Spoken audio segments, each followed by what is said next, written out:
Hey, happy day, Sharon Horne-Ellstrom here. Day 551 of What's She Up To Now. Documenting the journey from the offline corporate brick and mortar world of real businesses to the online world of business. A couple of years ago, I had the opportunity to shut down and actually disseminate, as part of my divorce, all of my brick and mortar real life world businesses. And I'd always been interested in the internet, and I decided I was going to figure it out. I was going to go in, I was going to jump in, I was going to create the success I had in the offline world in the online world. And I'm documenting the journey as I do that, as I create that. Because I'm not there yet. I have definitely not duplicated the success I had in the offline world in the online world yet. And I will 100% say yet because I'm on my way. Now, I said exhausted today because I am moving. And moving, I haven't moved in over 20 years. And I'd been in my house, big house, for a long time. So over that time period, I accumulated a lot of treasures, a lot of stuff, and a lot of stuff I just don't use. So when I knew, and I've known for a long time, I needed to move and downsize and get out of there. And by downsize, I mean let go of the things that are cluttering my life that I don't use anymore. Now, I will admit I still saved a whole lot of stuff and a whole lot of clutter, but I'm going through it again as I'm unpacking it in a temporary location, which I will change probably within the next year or less than a year. Probably my aim is 6 months, but last time I was going to move, I was going to move, and it took me 6+ years. So probably should have moved 10 years ago, and that would have made the move. It wouldn't have made it any easier because I still had a lot of stuff. And it's time to just let go of the things that don't serve me anymore, and just keep the 10% that really does, the 10% that makes me feel good, the 10% that makes me happy. And although people are whining at me and complaining at me, like, oh, you're keeping too much stuff, they have no idea how much stuff I've actually let go of, how much stuff I've actually gotten rid of. And I've definitely gotten rid of 90%. 90% of my clothes, 90% of, okay, maybe not 90% of my office stuff, because I am an office supply hoarder. That'll be the last thing I come to terms with letting go of. I let go of all my craft supplies because I haven't done crafts in 20 years. I love crafty, creative building things, but I never make time for it. So I'm like, all right, I've moved this stuff from my first house. Didn't take it to a temporary apartment, but we were in a temporary apartment when we were building our house, so I didn't move it. But I moved it from the first house to the second house, and I got rid of a lot of it along the way, but I still had a significant amount of those things that I'm just not ever going to use, so I let go of them. So I'm exhausted. I mean, literally, I didn't want to wake up this morning, and I was a little off my game because my granddaughter came at 5 this morning, and usually that's when I'm making my videos. So I was like, oh, I'm exhausted, but I just got her to sleep, so I'm making them anyway.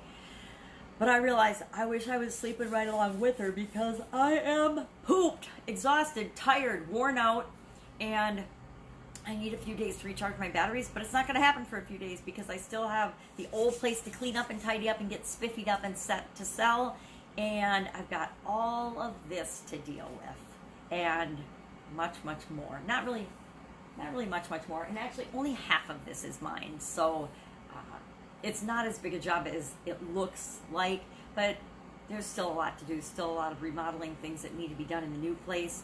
So it is what it is, but it's a fun project. It's a project I'm now finally excited about and getting my head wrapped around. It's only taken me almost a decade. So some people would say too slow, you didn't move, but again, it wasn't a priority for me. There was a lot of other priorities and a lot of other things going on during that time period that had nothing to do with physically moving my location. Sounds like I'm making an excuse, doesn't it? Kind of am. I kind of dragged my feet on that, and I did it on purpose. I did it for subconscious psychological reasons that don't make sense to anyone, even me if I think about them. So I can't justify them. It just is what it is. We all do things when the time is right for us. We all make changes and moves when the time is right for us. Other people can harass us and badger us and manipulate us and try to get us to do things, but the truth is we only ever do what we're going to do when we're ready to do it. So working on, finished the 90-day challenge yesterday. Actually, the only video I posted, I made all my videos like I do every day, but I only posted the 90-day challenge video. I didn't get anything else posted yesterday. It was that kind of day, and which is why I'm exhausted and can barely move or walk. And today's going to be another day just like it. So I'm yawning, but I'm creating my content. I'd like to get some of it posted this morning, but there's no Wi-Fi. hooked up with a new place yet. We've got it signed up for. We just need the guy or the service guy to come and hook it up, which is totally outside my area of experience. So I'm like, I make a phone call, I wait for them to come. So we're waiting for them to arrive, and I will probably post my videos when I head over to the other house to do some stuff. But I'm watching my 4-year-old granddaughter, and then when my son comes, I can do all that. I can get a little more help and support. Other stuff going on, family stuff, but it's not my drama, but there's lots of stuff going on.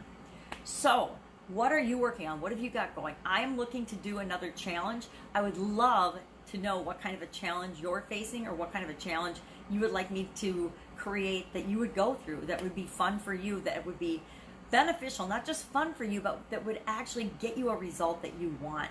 I like doing challenges, but every challenge I do is because I also want a result in my life. I want to create something in my life. And finishing off the 90-day challenge was all about me learning more about YouTube and live video on YouTube. I've been doing live video for a couple of years now on Facebook Live. And then as soon as Instagram Live came out, when did it come out? Last fall, I want to say. I don't remember. I'd have to look in my account. But I think within the first week or so of Instagram TV coming out, I was doing Instagram Lives every day. So now YouTube, which is an amazingly incredible, powerful search engine, I hadn't really touched. I hadn't done anything on it. So part of Heather Ann Havenwood, the sexy boss, and I wanting to do a YouTube live challenge was to help people become influencers. And whenever you do a 90-day push of anything, it gives you huge momentum, and it gives you the foothold that you need to create the influence in the industry, whichever industry you want. And so we wanted to do a challenge around that. So yesterday was the last day, but today I'm going to do a bonus day because I hate ending challenges, and I always have to add a bonus day. I can't not do one. So today we'll talk about what's next. What do you do next? Now that you've done this 90-day challenge, this 90-day push, what do you do next? There's a lot of options. Do you take time off and coast a little while? Do you build on the momentum? Do you repurpose that content? Do you go back and clean it up and spiffy it up and then re-put it out again at that same, kind of content? All kinds of things you can do with it. So today we're going to talk about what's next on day 91 of the 90-day challenge. And I'm going to work on moving and doing all the things I need to do with that.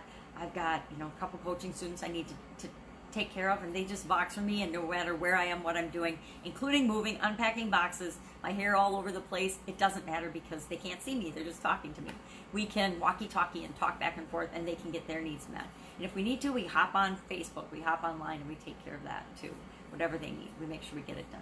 So if you need help with anything, feel free to direct message me or contact me. Reach out, Sharon Horne-Ellstrom, or Pajama Grandma, Gramma, and I would be more than happy to help you or set you in the right direction to whatever the next thing is that you need.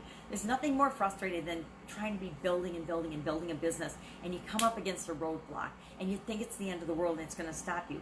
And that is actually the riskiest time when you're in your business, when you're doing something new, is when you hit that roadblock, because you're 10 times more likely to quit when you hit a roadblock. But if you talk to somebody or ask somebody a question, a lot of times to get over that roadblock, over that hurdle, all it takes is asking someone one simple question, and they're like, yeah, no, that doesn't work that way, do this, and boom, it's done, and you're over that hurdle, and you're running, you're off to the races again, and you can win the race by just knowing that everything is just a little speed bump. It isn't a big mountain to climb, it's a little speed bump, and there's going to be speed bumps all along the way, and if you just reach out and ask the question, chances are getting over that hurdle, getting over that speed bump is way easier than you're building up in your mind or that you're thinking is even possible. So that's it. Go out and make it an awesome day. If I can help you in any way, hit me up. Otherwise, I will, of course, be with you tomorrow. Take care. Bye.